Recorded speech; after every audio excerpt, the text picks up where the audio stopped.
Hello students, अपन ने अब तक दो क्लासेस में मानव भूगोल की प्रकृति व विषय क्षेत्र का वर्णन पढ़ा था। इसमें अपन ने पढ़ी थी विभिन्न विद्वानों द्वारा दी गई परिभाषाएं पढ़ी थी।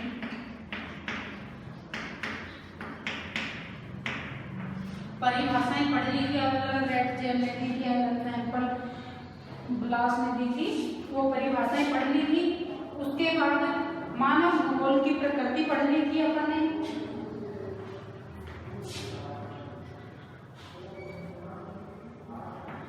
मानव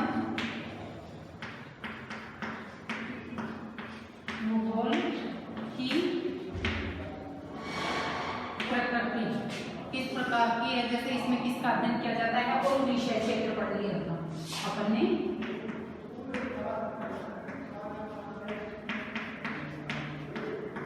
भूगोल का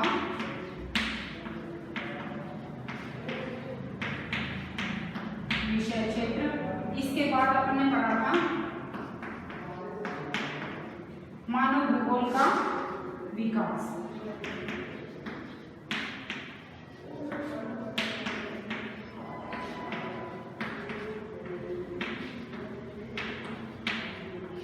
विकास 3 चरणों में हुआ था, ये मैंने बताया था। अब अपन ने डिटेल तो सारी पढ़ ली। आज अपन करेंगे क्वेश्चन आंसर। इसमें क्वेश्चन कितने बन सकते हैं, छोटे क्वेश्चन भी आपके आते हैं और बड़े भी आते हैं। अब इसमें अनेक प्रकार के क्वेश्चन, एक तो कोई भी परिभाषा जैसे आपसे पूछ ली जाएगी, या तो परिभाषा दे दी जाएगी, या जैसे कोई भी राइटर का नाम दे दिया जाएगा, कि जैसे आप ये समझ लो कि परिभाषाएं मैंने आपको लिखवा दी थी, पढ़ा दी थी, समझा दी थी, फिर भी अगर समझ में नहीं आए तो आप मेरे से फोन करके पूछ लेना। उसके बाद परिभाषाएं जैसे या तो डिटेल दे देगा, वो परिभाषा दे देगा वो कि यह परिभाषा किसने है, या कोई राइटर का नाम दे देगा, जैसे रेडजन के द्वारा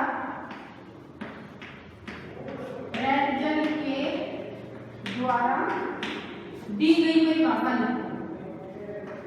दी गई, या रेडजन के शब्दों में जो परिभाषा मानव भूगोल की दी गई है उस को बताइए।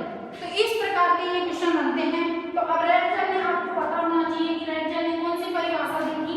रेडजन ने दी थी मानव भूगोल मानव समाजों और धरातल के बीच संबंधों का संश्लेषित अध्ययन है। अब इसी प्रकार एलन सैंपल की, विडाल डी लाब्लाश की, ये सारी परिभाषाएं आपको याद करनी है।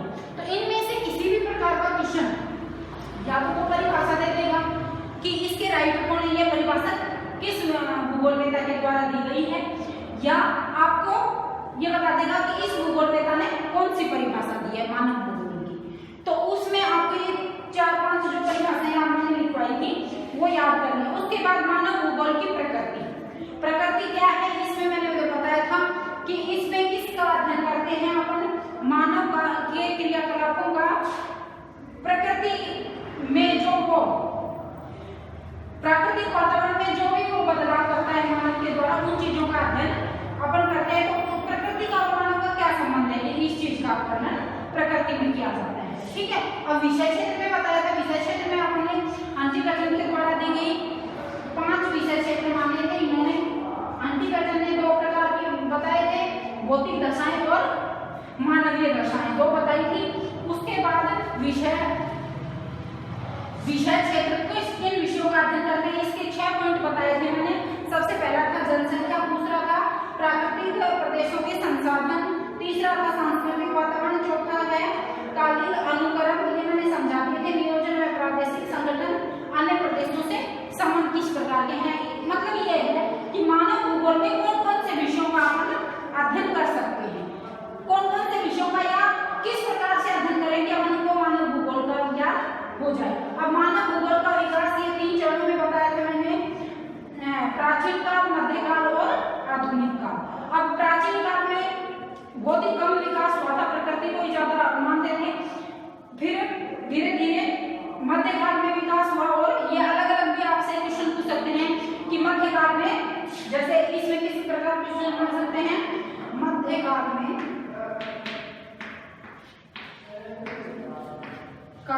मानव भूगोल के विकास का वर्णन कीजिए। मानव भूगोल के विकास का अध्ययन कीजिए।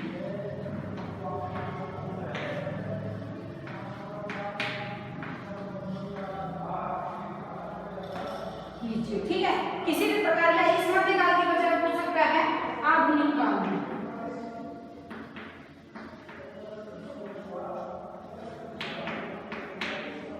या इस दोनों की बजाय पूछ सकता है प्राचीन काल में।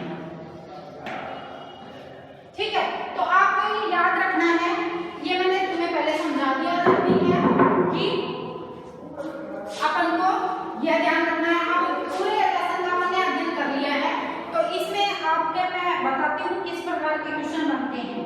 अब इसमें कुछ तो मैंने बता दिए, उसके अलावा जैसे आपके सिलेबस में भी दे रखे हैं, आधुनिक मानव भूगोल के जन्मदाता कौन है, यह मैंने स्पष्ट बताया था। इसके जन्मदाता कौन है, ये ऑप्शन भी दे सकता है और सीधा भी पूछ सकता है एक नंबर के क्वेश्चन में। तो इसके रेडजेल, फ्रेडरिक रेडजेल ऐसे भी लिख सकते हो, फ्रेडरिक रेडजेल। ठीक है, अब दूसरा क्वेश्चन है आपको, या ऐसे भी पूछ सकता है कि आधुनिक मानव भूगोल का जन्मदाता कौन है, या ये कहाँ के रहने वाले थे। अब ये तुम्हें बताया था, ये कहाँ के हैं, ये जर्मनी के हैं। ठीक है, ये एक तो तुम्हें इन स्थानों के नाम याद रखना, मैंने अलग अलग देशों के जो भूगोलवेता हैं उनके नाम आपको नोट करवाए थे, वो अच्छे से याद कर लेना। किसी भी तरह क्वेश्चन आ सकता है कि कोई भी, जैसे रेडजेल जर्मनी के हैं, ये मैंने तुम्हें पहले बता दिया था। अब आपसे ये पूछ ले, एलन सेंटर जो भूगोलवेता है वो कहाँ की निवासी थी, तो वो अमेरिका की निवासी थी। तो इस प्रकार से आपको याद रखना है, कैसे तो घुमा के क्वेश्चन पूछे आपको ये आंसर आने चाहिए। अब दूसरा है, देखो मैंने बताया ना कि कोई भी परिभाषा दे सकते हैं तो उसका आंसर आपको देना है।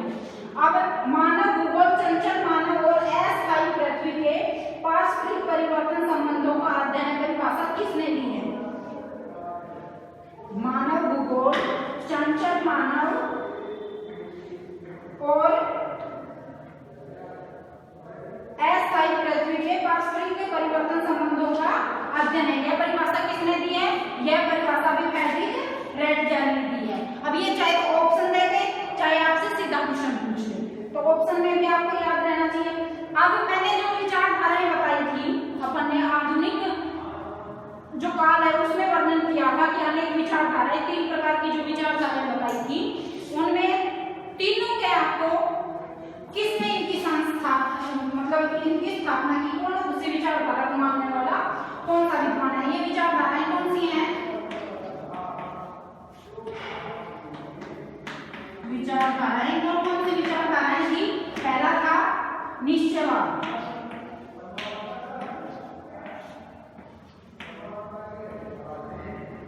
या आप यूं भी बोल सकते हो नीतिवाद।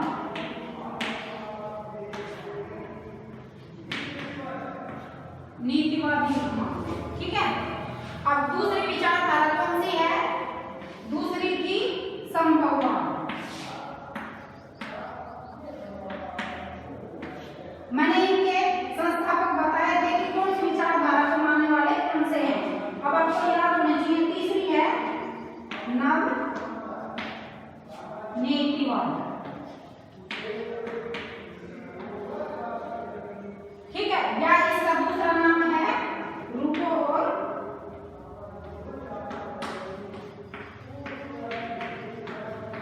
जाओ। कई बार ऐसे भी पूछ लेते हैं, ठीक है ना। तो अब ये किसने दी, नीतिवाद को मानने वाली एलन सैम्पल और रेडजेल थे।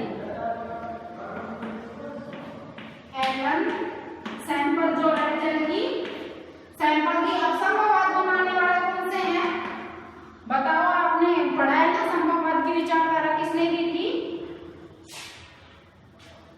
विडाल डी ला ब्लास ने, पहले बताया था ये मैंने, विडाल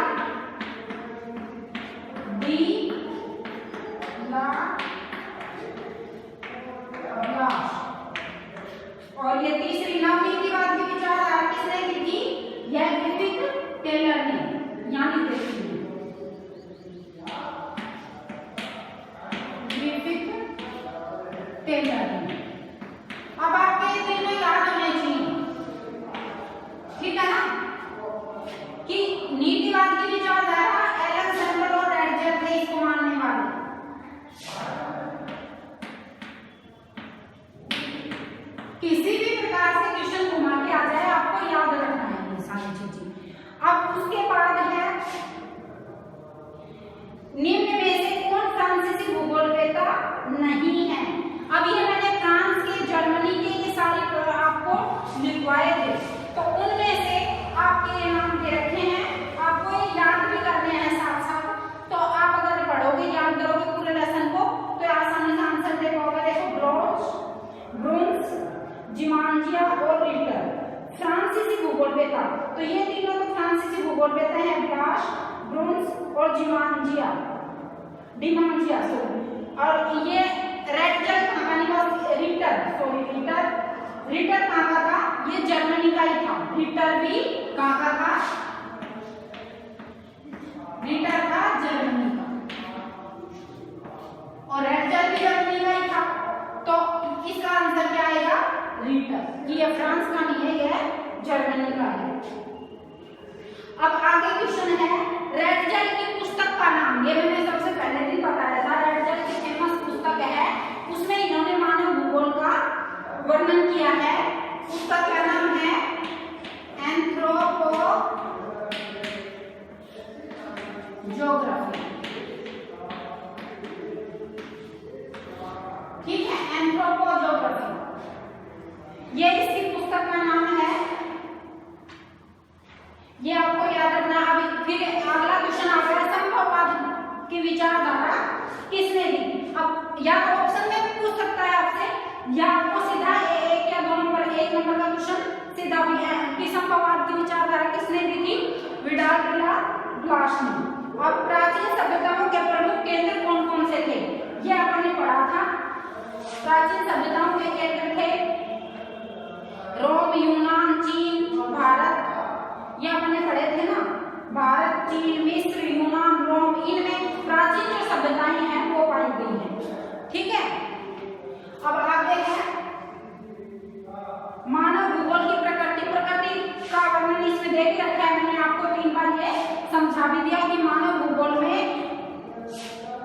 किस प्रकार से अपन उसका संबंध, जैसे मानव भूगोल में मानव के क्रियाकलापों का अध्ययन किया जाता है, तो वो वातावरण को किस प्रकार से प्रभावित करता है या वातावरण मनुष्य को किस प्रकार से प्रभावित करता है, ये आपको बताना। आपकी बुक में पूरा पैराग्राफ दे रखा है, वो लिखना आपको। ये सेकंड पेज पे दे रखा है मानव भूगोल की प्रकृति। अब उसके बाद है मध्यकाल में मानव भूगोल के विकास, ये क्यों दे रखा है? निम्नलिखित प्रश्नों में है मानव भूगोल के विषय क्षेत्र का वर्णन कीजिए। और विषय क्षेत्र में अपन ने पढ़े थे जो एक 6 बिंदु, इनका वर्णन करना है आपको। सबसे पहला बिंदु क्या था विषय क्षेत्र में? जनसंख्या, प्राकृतिक वातावरण से संबंध, सांस्कृतिक वातावरण, अन्य प्रदेशों से संबंध, नियोजन में प्रादेशिक संगठन और कालिक अनुक्रम, इन सारों का वर्णन करना है आपको।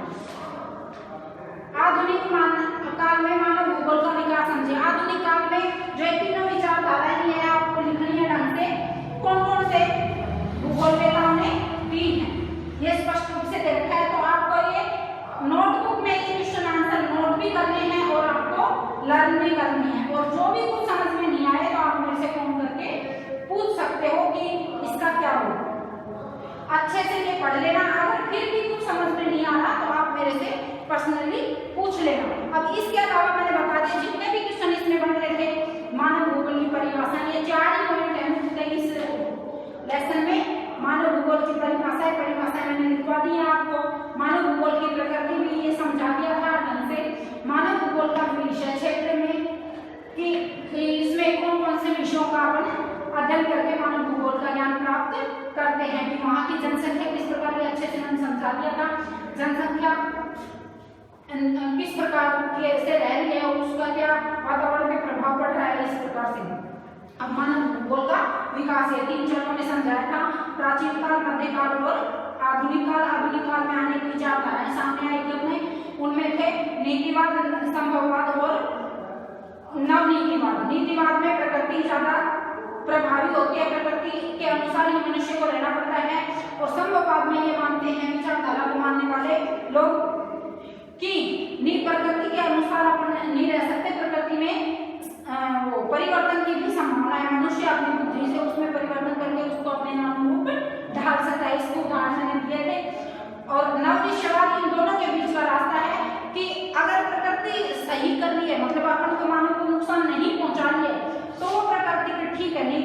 ठीक है। अगर वो उसमें कुछ जैसे चेंज मनुष्य करना चाहता है तो वो अपनी इच्छा से उसमें या अपने अनुरूप उसको ढाल भी सकता है और उसके अनुरूप भी वो काम कर सकता है। ग्रिफिथ टेलर ने दी थी, संभववाद की विचारधारा ब्रास ने दी थी और नीतिवाद की विचारधारा रेडजेल और उसकी शिष्या एलन सैमुअल ने दी थी। अब ये कहाँ के निवासी हैं? इनके अलावा भी मैंने आपको लिखवाए थे कि जर्मनी के भूगोलवेत्ता हैं, फ्रांस के भूगोलवेत्ता हैं, वो आपको याद रखना है। कई बार ये क्वेश्चन पूछ लिया जाता है, मोस्टली इस लेसन में से आपके छोटे क्वेश्चन ही बनते हैं, वो आपसे पूछ लिए जाते हैं। अब ये लेसन आपका कंप्लीट हो गया है, इसको कॉपी में जरूर नोट कर लेना है क्वेश्चन आंसर, और जो मैंने पॉइंट नोट करवाए हैं वो। अब अगले लेसन में, अगले पीरियड में अपन